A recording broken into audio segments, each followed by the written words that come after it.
Hello, happy Sunday, everyone. Time to get back to reality. I hope everyone had a joyous new year and a wonderful holiday. So now we're starting week 7, more than halfway there. And I think that you're going to find that the rest of the course actually flows a little bit easier. The first half is much more difficult than the second half. You had papers due, an exam, and all. You had a lot of stuff. The second half you're going to find a little easier, I think.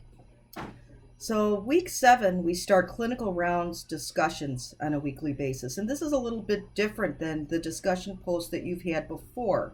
Clinical rounds discussions takes a patient that you've seen in your clinical setting, and this is not your normal postpartum check or annual gynae. This is a patient that has presented with an issue, an abnormal pap, a breast lump, UTI symptoms, domestic violence. It could be a host of things, but it can't be normal. And I thought that it would be a good idea to go back and look to see how another course did this so that you can have a visual. And so I'm going to go into the last section that I taught. Now, there are no groups, so you're going to have access to everybody's discussion. And let's see, here is a clinical rounds discussion here. And now most people, when they choose their patient, they choose a patient that they're going to use when they submit their SOAP note on Friday. It makes perfect sense. You have to submit the SOAP note on Friday anyway, so why double work? Do the SOAP note on the patient you're going to do your posting on.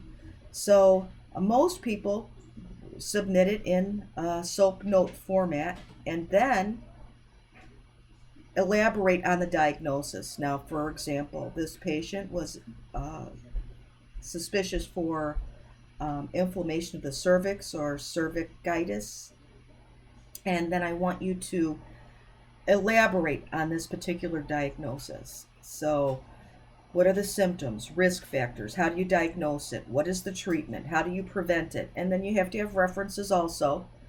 Now, as in past postings, you are required, the minimum requirement is 3 total posts, the first one being the one that you submit, the second one being your comment on someone else's, and they need to be substantive.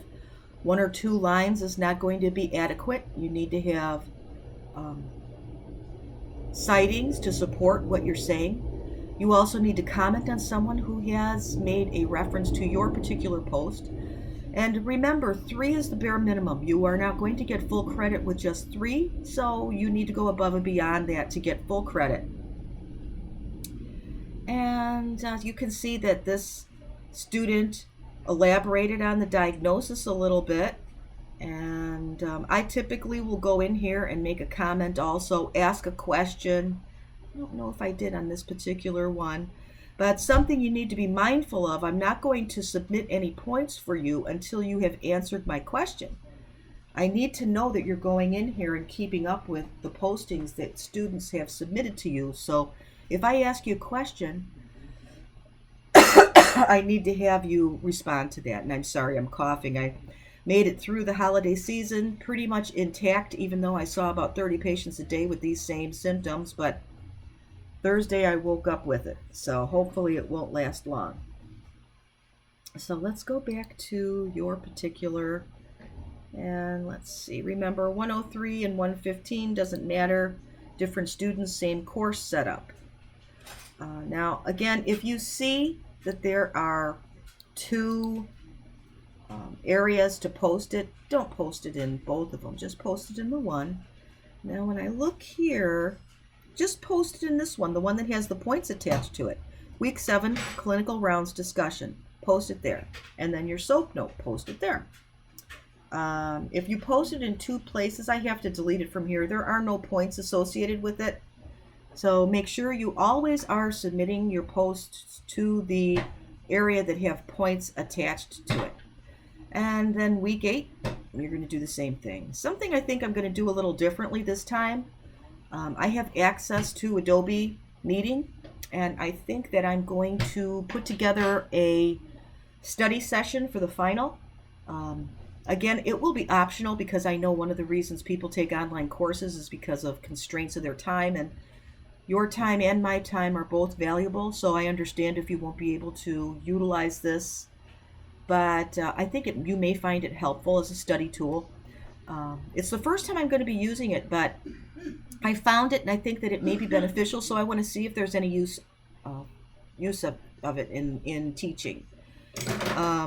The last day, I think it was the day before or the day of the exam, I had some extra time, so I opened up the chat room for a live chat, and I did have a conversation with a few students. I hope that you found it helpful. And it was an impromptu thing, so I just happened to do it. Remember, it's imperative that you check your email and you check your postings on a daily basis. And it can only take a couple of minutes for you to do this. You can download this on your smartphone, um, but you may miss important information if you don't do so. So it's very important for you to do this. And if you've got any questions, please contact me, email or text. No phone calls, please. If I see a number I don't recognize, I typically don't answer it.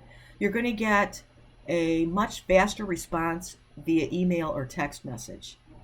So I hope you have a wonderful week.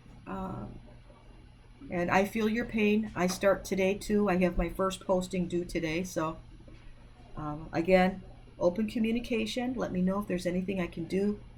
And have a great week.